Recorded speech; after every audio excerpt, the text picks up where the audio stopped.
देखिए इस चैप्टर के अंदर मेनली हमें 3 यूनिट्स डिस्कस करनी है। 3 सब यूनिट्स हैं हमारी इस चैप्टर के अंदर। पहला है वेक्टर, ठीक है, एंड वेक्टर ऑपरेशंस, ये पूरा सेपरेट यूनिट है आपका। उसके बाद projectile motion and then circular motion. तो ये 3 टॉपिक्स जो हैं मेनली इस चैप्टर के अंदर हम डिस्कस करने वाले हैं। मोशन इन 2D, 2 डायमेंशन, ठीक है। तो देखिए इस यूनिट में से कोई भी पोर्शन आपका सीबीएसई से रिमूव नहीं किया है, ठीक है। तो सबसे इंपॉर्टेंट पॉइंट जो है वो यही है कि इस यूनिट में से आपकी जो इस साल जो 70% पोर्शन हुआ है उसमें से कोई भी पोर्शन इस चैप्टर में से कुछ भी रिमूव नहीं हुआ है, ठीक है। और इसके अंदर आपको वेक्टर वाला जो पोर्शन है वो बहुत ही अच्छे से डिस्कस करना है, क्योंकि ये मोशन इन 1D से रिलेटेड होगा ना? इससे बेटा ये मोशन इन 1D से रिलेटेड होगा। 1D से रिलेटेड तो नहीं बोल सकते, नहीं रिलेट तो नहीं करेगा, लेकिन हाँ जहां पर स्पीड, वेलोसिटी, एक्सेलरेशन जब आएंगे मोशन इन 2D के अंदर, जब हम स्पीड वेलोसिटी कैलकुलेट करेंगे, मोशन इन 2D के अंदर एक्सेलरेशन कैलकुलेट करेंगे, तो वहां थोड़ा सा एक कोरिलेट हो जाएगा। जब रिलेटिव मोशन इन 2D हम डिस्कस करेंगे तब यहाँ थोड़ा कोरिलेट होगा, अदरवाइज कोरिलेट नहीं होगा। हम यहाँ जब वेक्टर ऑपरेशंस पढ़ेंगे, देखिए यहाँ पूरा वेक्टर चैप्टर पढ़ रहे हैं, लेकिन आपको आपकी टेक्स्ट बुक के अंदर वेक्टर ऑपरेशन जो है एडिशन और सब्ट्रैक्शन एंड रिजोल्यूशन यहाँ दिए हैं, लेकिन वेक्टर मल्टीप्लिकेशन दूसरे चैप्टर्स में दिए हैं। लेकिन मैं आपको यहीं पर कंबाइंड पूरा ही वेक्टर यहीं डिस्कस करूंगा, ठीक है। अलग अलग यूनिट में हम डिस्कस नहीं करेंगे, ठीक है। Is it clear?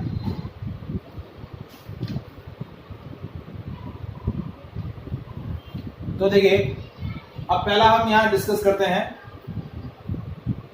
Classification of physical quantity on the basis of its magnitude. तो फिजिकल क्वांटिटीज को हम मैग्नीट्यूड के बेसिस पे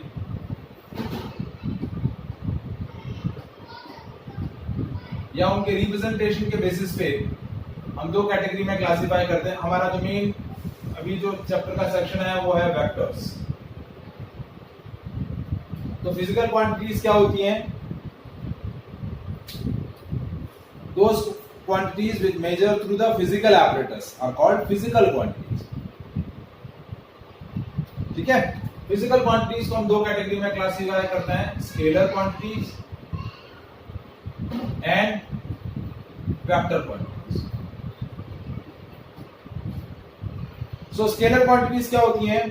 Those physical quantities which required only magnitude for their representation, which required only numerical value for their representation are called scalar physical quantities। जिनको represent करने के लिए simply magnitude चाहिए तो वो फिजिकल क्वांटिटीज क्या बोली जाती हैं? Scalar quantity. And they obey the law of simple algebra.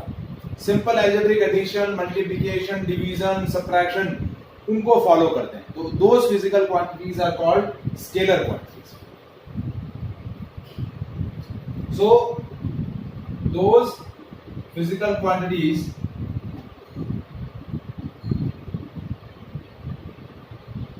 which requires only magnitude for their representation, जिनको रिप्रेजेंट करने के लिए सिंपली न्यूमेरिकल वैल्यू चाहिए। मैग्नीट्यूड मतलब numerical value. And obey simple laws of algebra। Simple algebraic addition, multiplication, division इनको obey करते हैं, वो फिजिकल क्वांटिटीज क्या बोली जाती हैं? Scalar quantities. जैसे mass, time, distance, speed, energy, work done, power, ठीक है, electric current, pressure, all these are scalar quantities. ये सारी क्वांटिटीज क्या है? Scalar quantities. And those physical quantities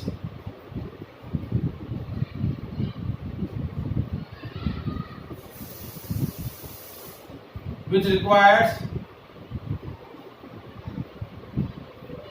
magnitude as well as direction for their representation.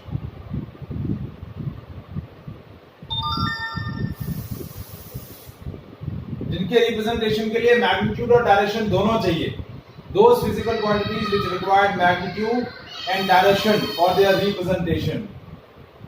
And third point of a vector law of algebra.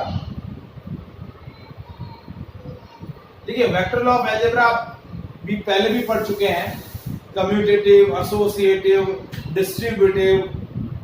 तो ये जो law है वो क्या बोले जाते हैं? वेक्टर लॉ ऑफ अलजेब्रा, ठीक है। तो vector quantities must be have a magnitude, direction and must be obey the law of vector algebra. ये जो तीसरी कंडीशन है ये फॉलो होनी चाहिए वेक्टर क्वांटिटी के लिए, क्योंकि बहुत सारी ऐसी फिजिकल क्वांटिटीज हैं जिनके पास मैग्नीट्यूड और डायरेक्शन है फिर भी वो स्केलर है। जैसे इलेक्ट्रिक करंट, मैग्नीट्यूड और डायरेक्शन है but it doesn't obey the law of vector algebra, तो वो स्केलर कंसीडर होगी। तो तीसरी कंडीशन जो है वेक्टर क्वांटिटीज के लिए कंपलसरी है कि those physical quantities which have magnitude, direction and must be obey the law of vector algebra are called vector, ठीक है। इसके लिए example velocity, acceleration, force, momentum, ठीक है, all these are called vector quantities. Angular velocity, torque, ये सारी क्या है? Vector quantities. कैसी क्वांटिटीज हैं? Vector quantities. Is it clear? Confirm? जैसे देखिए, इलेक्ट्रिक करंट है, प्रेशर है, सरफेस टेंशन है, ये ऐसी फिजिकल क्वांटिटी है जिनके पास मैग्नीट्यूड और डायरेक्शन है, लेकिन वो law of vector algebra obey नहीं करती हैं, इसलिए उनको स्केलर ही बोला जाता है, उनको वेक्टर नहीं बोलते। Is it clear? Is there any doubt? Vector law of algebra के तो एग्जांपल्स क्या कह रहे हैं बेटा? सर ये सेकंड पॉइंट जो है वेक्टर क्वांटिटी पे वो है वेक्टर लॉ ऑफ अलजेब्रा, इसके एग्जांपल्स जैसे मैंने बताया ना, आपने नंबर सिस्टम्स में पढ़े होंगे properties, commutative, associative property, distributive properties, याद है आपको? हाँ सर। तो वो जो प्रॉपर्टीज होती हैं वो वेक्टर अलजेब्रा की प्रॉपर्टीज होती हैं। अच्छा, okay sir. Clear? Yes sir. ठीक है, तो अब इस चैप्टर के अंदर हमें डिस्कस करना है वेक्टर्स के बारे में। वेक्टर्स के बारे में डिटेल से हमें डिस्कस करना है, तो अब हम वेक्टर को डिटेल में यहां डिस्कस कर रहे हैं, ठीक है। डिस्कस करते हैं वेक्टर्स के बारे में। तो वेक्टर को ज्योमेट्रिकली कैसे रिप्रेजेंट किया जाता है और सिंबॉलिकली हम कैसे रिप्रेजेंट करते हैं, ठीक है। फिर दो वेक्टर्स के बीच में एंगल कैसे डिटरमाइन किया जाता है, डिफरेंट टाइप्स ऑफ वेक्टर्स कौन से होते हैं, फिर वन बाय वन हम वेक्टर ऑपरेशंस डिस्कस करेंगे, vector addition, subtraction, vector multiplication and vector resolution. ये हमारा इस चैप्टर का मेन कंटेंट है। न्यूमेरिकल पार्ट है इसके अंदर, तो अच्छे से हमें इसको प्रैक्टिस करना है, ठीक है। तो सबसे पहला है रिप्रेजेंटेशन ऑफ वेक्टर। तो दो तरीके से रिप्रेजेंटेशन होता है, एक होता है ज्योमेट्रिकल रिप्रेजेंटेशन,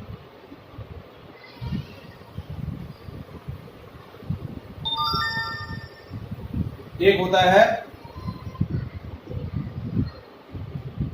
सिंबॉलिक रिप्रेजेंटेशन। ठीक है, ज्योमेट्रिकली हम किससे रिप्रेजेंट करते हैं? Geometrically it can be represent in the form of arrow. ठीक है, ये इसका हेड पॉइंट है, ये इसका टेल पॉइंट है। ठीक है, इस एरो का जो लेंथ होगा वो आपको क्या देगा? उसका magnitude. Length of the arrow आपको क्या देगा? मैग्नीट्यूड। जितना बड़ा लेंथ वाइज एरो होगा मतलब उस वेक्टर का मैग्नीट्यूड उतना ही ज्यादा है। ठीक है, और ये जो हेड पॉइंट है वो क्या बताएगा? उसकी डायरेक्शन बताएगा। क्या बताएगा? उसकी डायरेक्शन बताएगा। और सिंबॉलिक रिप्रेजेंटेशन हम इंग्लिश अल्फाबेट का लेटर कैपिटल में रिप्रेजेंट करेंगे और उसके ऊपर इस तरीके से एरो लगा देंगे, या फिर स्मॉल लेटर लेंगे और उसके ऊपर इस तरीके से एरो लगा देंगे। सो that is it's symbolic representation. तो जब भी किसी वेक्टर क्वांटिटी को रिप्रेजेंट करना है तो इस तरीके से रिप्रेजेंट कर लेंगे। जैसे फोर्स है तो फोर्स को इस तरीके से रिप्रेजेंट कर लिया। ठीक है, एक्सेलरेशन है तो एक्सेलरेशन को ए, मतलब सिंबॉलिक रिप्रेजेंटेशन में देखिए जैसे ये है तो ये एरो जो है वो डायरेक्शन बता रहा है, और सिंपली ए लिखा तो ये इसका मैग्नीट्यूड बताएगा। और यदि ये मैग्नीट्यूड है, मैग्नीट्यूड ऑफ वेक्टर ए, और यदि इसको इस तरीके से भी लिखा मॉडुलस, वेक्टर के दोनों साइड हमने क्या लिया? दो वर्टिकल लाइन सेगमेंट ले लिए, तो ये क्या हो गया? This is also known as magnitude. खाली हमने कैपिटल लेटर या स्मॉल लेटर अल्फाबेट का, मतलब इंग्लिश अल्फाबेट का इस तरीके से लिख दिया था, ये भी मैग्नीट्यूड को रिप्रेजेंट कर रहा है, ये भी मैग्नीट्यूड। और ये जो एरो है ये किसको बता रहा है? डायरेक्शन को बता रहा है। क्या बता रहा है? डायरेक्शन को बता रहा है। So that is representation of vector. आया समझ में? Is there any doubt in this part? Sir तो मतलब ये जो बार है वो मतलब वो मैग्नीट्यूड को डिस्क्राइब कर। क्या कह रहा है बेटा? ये जो ए के मतलब ये जो हाँ, है ए के ऊपर ये जो दो वर्टिकल बार लगाए हैं हमने, ये इसके ये पूरी क्वांटिटी आपका मॉडुलस है, मैग्नीट्यूड है।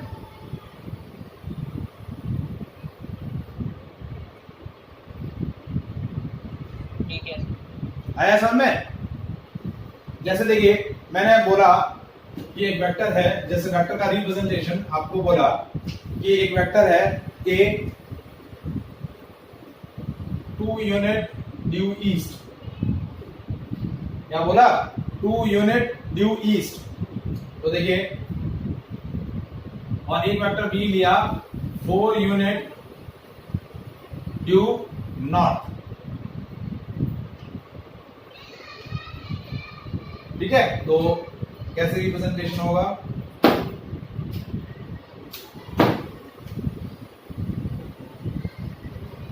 ये वेक्टर बी, क्योंकि ये नॉर्थ, ये साउथ, ये वेस्ट, ये ईस्ट, तो 4 यूनिट ये मैग्नीट्यूड बता दिया।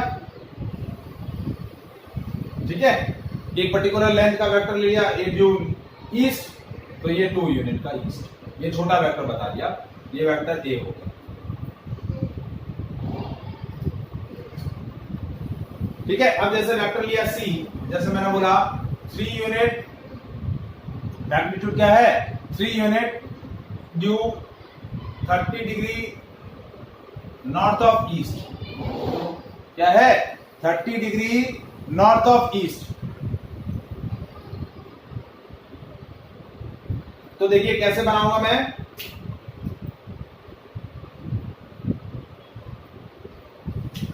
Thirty degree north of east, ये वेक्टर, ये मेरा वेक्टर हो गया सी, ये 30 डिग्री यहां से नॉर्थ ऑफ ईस्ट, यानी ईस्ट से नॉर्थ की तरफ जाना है। ये मेरा ईस्ट है, ये नॉर्थ है, ये वेस्ट है, ये साउथ है। ठीक है, जैसे वेक्टर डी लिया 2 unit due 60 degree west of south,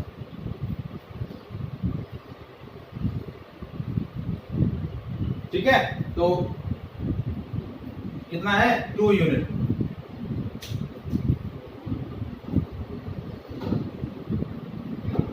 exactly इसके पैरेलल में हो जाएगा, ठीक है। और ये वेस्ट ऑफ साउथ, ये 60 डिग्री।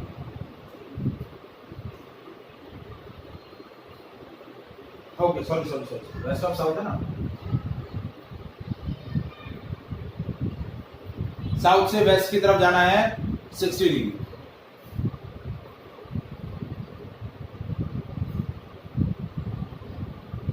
आया समझ में? वेस्ट ऑफ साउथ है ना, तो साउथ से वेस्ट की तरफ जाना है 60 degree. Is it clear? Yes, sir. So that is symbolic, और ये ज्योमेट्रिकल रिप्रेजेंटेशन हुआ, ये सिंबॉलिक रिप्रेजेंटेशन हुआ, और एरो के फॉर्म में हमने इसको क्या किया, सिंबॉलिक रिप्रेजेंटेशन कर दिया। क्या किया? Symbolic representation, sorry geometrical representation कर दिया एरो के फॉर्म में। Is it clear? Any doubt? No, sir. ठीक है, अब मुझे कैलकुलेट करना है angle between two vectors.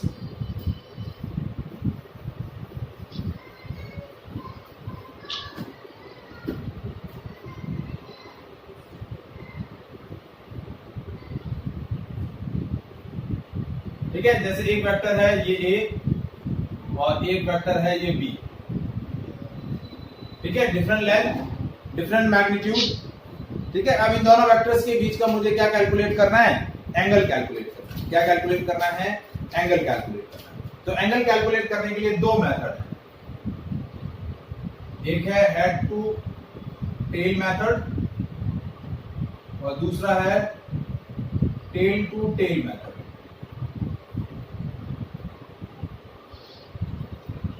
Head to tail मतलब एक वेक्टर का हेड दूसरे के टेल से आप ज्वाइन करेंगे, और वो हेड और वो टेल के बीच में जो एंगल होगा वो आपका क्या हो जाएगा,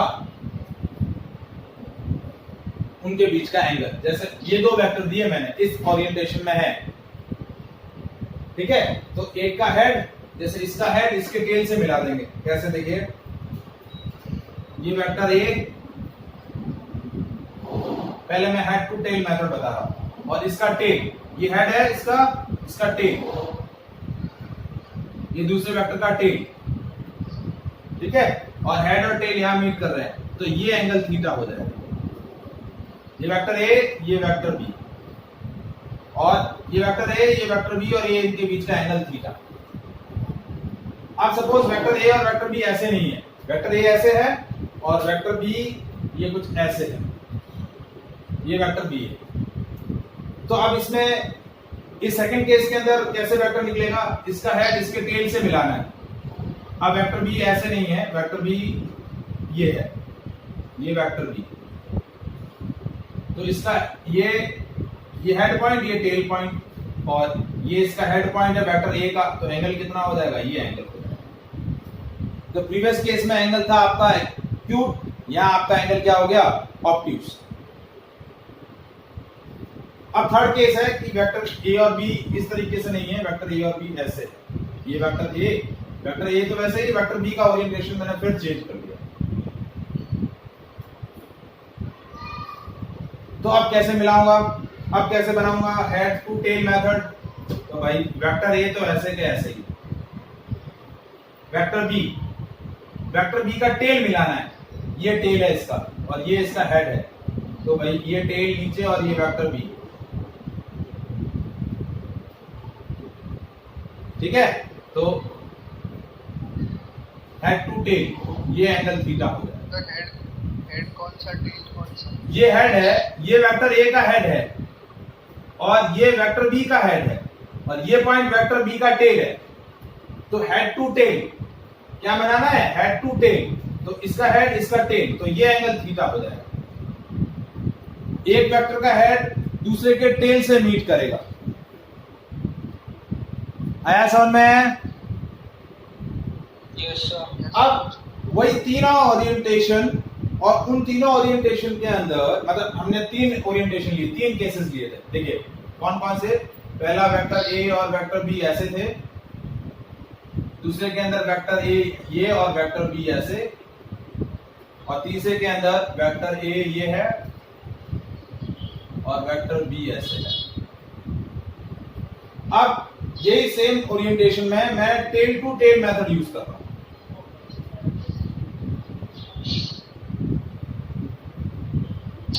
देखिए इस केस में आपका कैसा एंगल आया था, एक्यूट, इसमें ऑब्ट्यूज और इसमें भी ऑब्ट्यूज।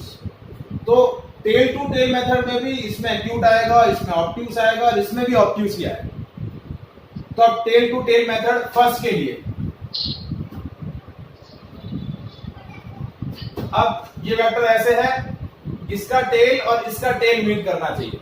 यदि आप ऐसे ही मीट कर लेंगे तो एंगल क्या हो जाएगा, जैसे इसके टेल को इसके टेल से मीट किया, जैसे ये वेक्टर ए है और इसके वेक्टर बी के टेल को मीट कर लिया, तो एंगल तो आपका क्या आ गया, ऑब्ट्यूज आ गया। जबकि एंगल था क्या, एक्यूट था, तो एंगल तो बढ़ गया। तो एंगल बढ़ना नहीं चाहिए, जो एक्चुअल एंगल है उनके बीच का वही आना चाहिए। तो टेल टू टेल मेथड करना है तो कैसे करेंगे, हेड टू टेल। तो क्या हुआ, देखिए ये इसका हेड पॉइंट है,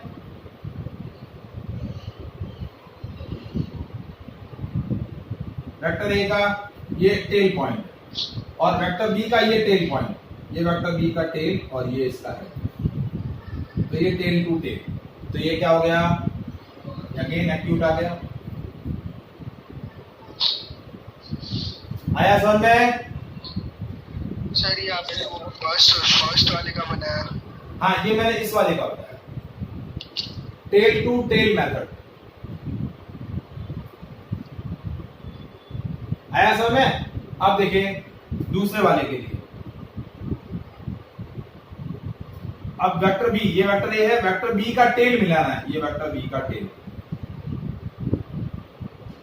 ये वेक्टर बी का हेड, ये टेल, अगेन क्या आ गया, वही आया ऑब्ट्यूज। अब थर्ड ओरिएंटेशन, इसका टेल और इसका टेल, ये वेक्टर ए और वेक्टर बी का टेल, ये वेक्टर बी का tell.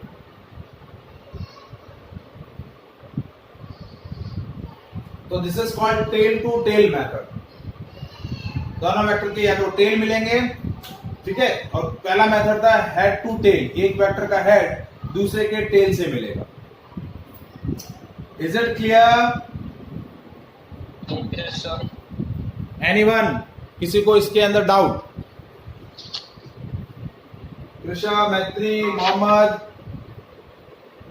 No sir. No sir. Mohammad आप ना जब क्लास रीजॉइन हो वापस होते ही नहीं है, कोई इश्यू होता है क्या? हाँ सर, नेट प्रॉब्लम हो रहा है। ओके चलिए ठीक है। अब है हम डिस्कस करते हैं डिफरेंट टाइप्स ऑफ वेक्टर।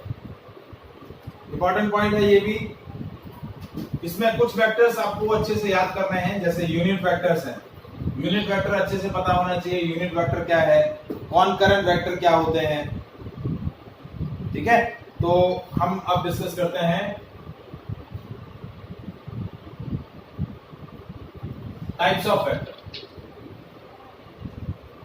तो सबसे पहला है जीरो वेक्टर, जैसा कि नाम है जीरो, या फिर इसको हम और एक और नाम से बुलाते हैं नल वेक्टर, जीरो वेक्टर या null vector. So a vector having zero magnitude, वो वेक्टर जिसका मैग्नीट्यूड जीरो होता है उसको क्या बोलते हैं, नल वेक्टर। अब प्रैक्टिकली एक इंडिविजुअल वेक्टर तो नल वेक्टर ऐसे होगा नहीं, तो जब हम कोई भी वेक्टर ऑपरेशन करेंगे, एडिशन किया, सब्ट्रैक्शन किया, रिजोल्यूशन किया या फिर मल्टीप्लिकेशन किया, और उस ऑपरेशंस पर हमें रिजल्टेंट जो है वो जीरो मिला, तो वो वेक्टर क्या हो जाएगा, जीरो वेक्टर। ऐसा वेक्टर जिसका मैग्नीट्यूड, यूनिट वेक्टर क्या है, ऐसा वेक्टर जिस vector having a unit magnitude, जिसका मैग्नीट्यूड क्या हो, 1 हो, और वो किसी भी वेक्टर की डायरेक्शन को रिप्रेजेंट करने में यूज आता है। जैसे देखिए वो यूनिट वेक्टर अपने आप में एक वेक्टर है जिसका मैग्नीट्यूड क्या होता है 1 होता है। और यूनिट वेक्टर कैसे लिखा जाता है, वेक्टर खुद और उसका मॉडुलस। अभी देखिए हमारा जो नेक्स्ट टॉपिक है वो क्या है, how to determine the modulus of a vector. Vector का मॉडुलस कैसे डिटरमाइन करते हैं वो हम डिस्कस करेंगे। तो उसमें ये चीज आपको और अच्छे से क्लियर आउट होगी कि यूनिट वेक्टर कैसे है और उसका मॉडुलस कैसे लिखते हैं। तो वेक्टर अपॉन इट्स मॉडुलस, अभी के लिए क्या ध्यान रखना है कि किसी भी वेक्टर का यूनिट वेक्टर क्या होगा, वेक्टर खुद, और उस वेक्टर को उसके जब मैग्नीट्यूड से हम डिवाइड कर लेंगे तो मैग्नीट्यूड से डिवाइड करने पर जो मेरा रिजल्टेंट वेक्टर बनेगा वो रिजल्टेंट वेक्टर मेरा क्या बोला जाएगा, उस वेक्टर का यूनिट वेक्टर। आया समझ में? ठीक है। अब इसी से कनेक्टेड एक टर्म आती है ऑर्थोगोनल यूनिट वेक्टर्स। क्या आता है, ऑर्थोगोनल यूनिट वेक्टर। देखिए ऑर्थोगोनल का मतलब होता है 90 डिग्री। अब हमने if we are taking a coordinate axis, 3 mutually perpendicular coordinate axis, ये एक्स एक्सिस है, ये वाई एक्सिस है और ये जेड एक्सिस है।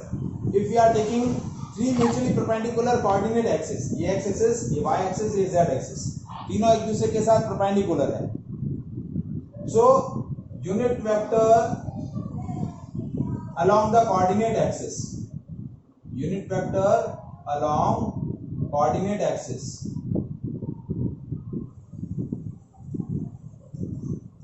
they are known as orthogonal unit vector. x axis के अबाउट जो यूनिट वेक्टर होगा उसको रिप्रेजेंट करेंगे i कैप से, y axis के अबाउट जो यूनिट वेक्टर होगा उसको रिप्रेजेंट करेंगे j कैप से, और k कैप के z axis के अबाउट जो यूनिट वेक्टर होगा वो k कैप से। तो देखिए i कैप, j कैप और k cap, these are orthogonal unit vectors.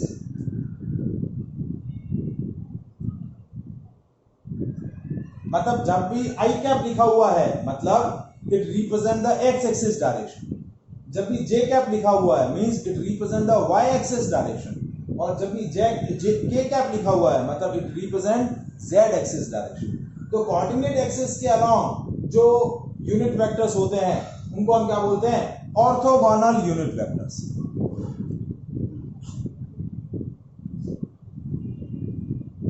Is it clear? Yes, sir. Any doubt? Yes, sir. ठीक है। अब आता है parallel vectors, parallel and anti parallel vectors.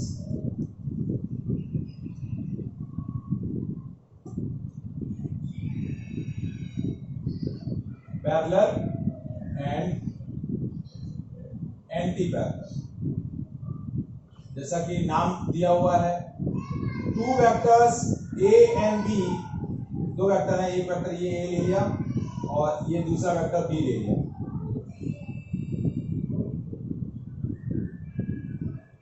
Two vector a and b are said to be parallel if they have same direction. Magnitude जो होंगे वो equal नहीं होंगे, मैग्नीट्यूड जो होंगे डिफरेंट होंगे, बट दोनों की डायरेक्शन क्या होंगी, सेम होंगी। तो उनको हम क्या बोलेंगे, पैरेलल वेक्टर और कोलिनियर वेक्टर।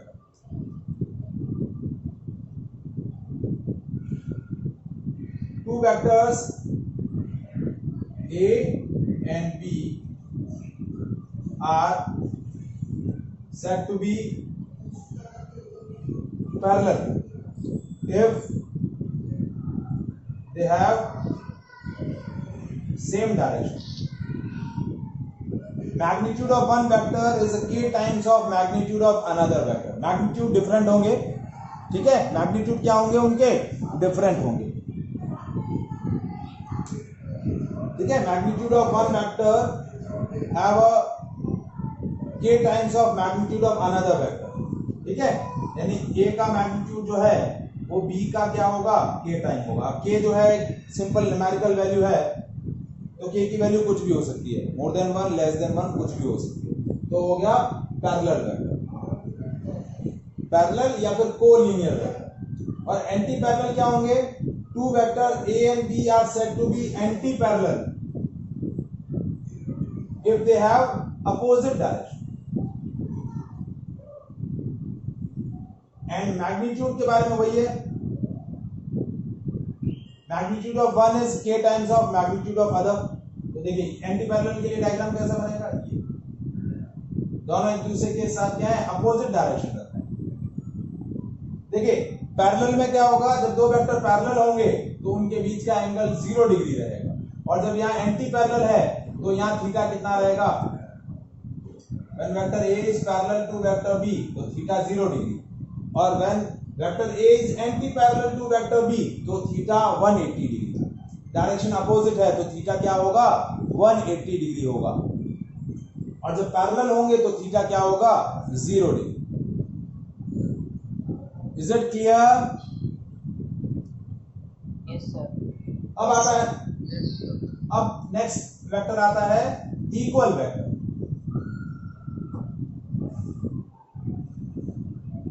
जैसा कि नाम है, दो वेक्टर इक्वल वेक्टर बोले जाएंगे। टू वेक्टर्स, नेक्स्ट देखिए, two vectors A and B are said to be equal if they have same direction and equal magnitude. Two vectors A and B are said to be equal. क्या बोले जाएंगे, equal if they have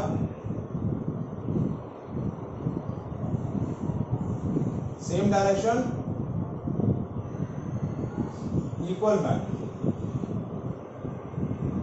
direction same होगा, magnitude क्या होगा, equal होगा, तो वो क्या बोले जाएंगे, equal vector. Is it clear? Yes sir. Sir equal delete करना मुझे लिखना है। क्या कह रहा है बेटा? सर वो थोड़ा लिखने का है, ये ठीक। 1 मिनट रुकना। ठीक है।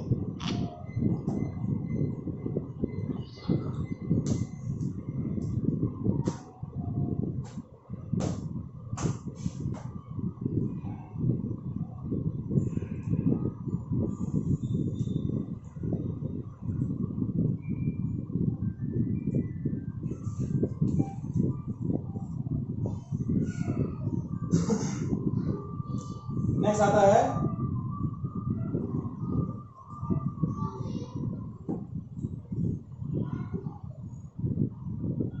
Negative of a vector. क्या है, नेगेटिव ऑफ अ वेक्टर।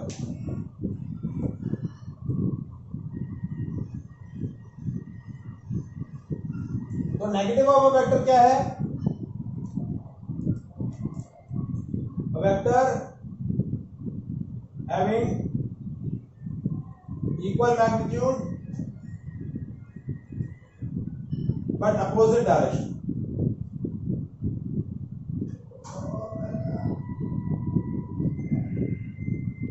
जैसे एक वेक्टर है A, इसका नेगेटिव ऑफ वेक्टर क्या होगा,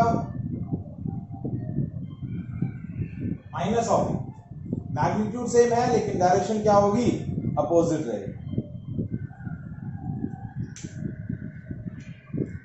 ठीक है। उसके बाद आता है कोप्लेनर वेक्टर।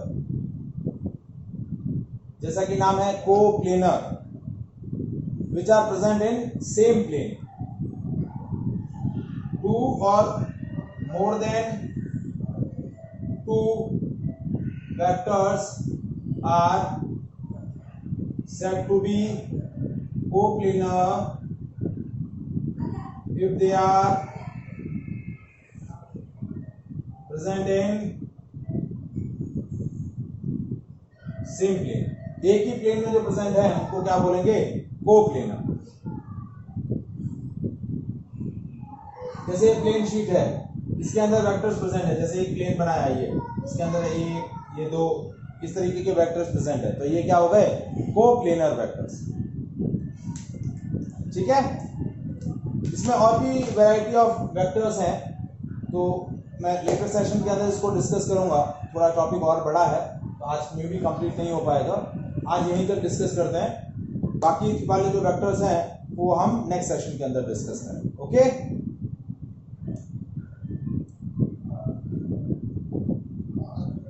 चलिए, ओके, बाय।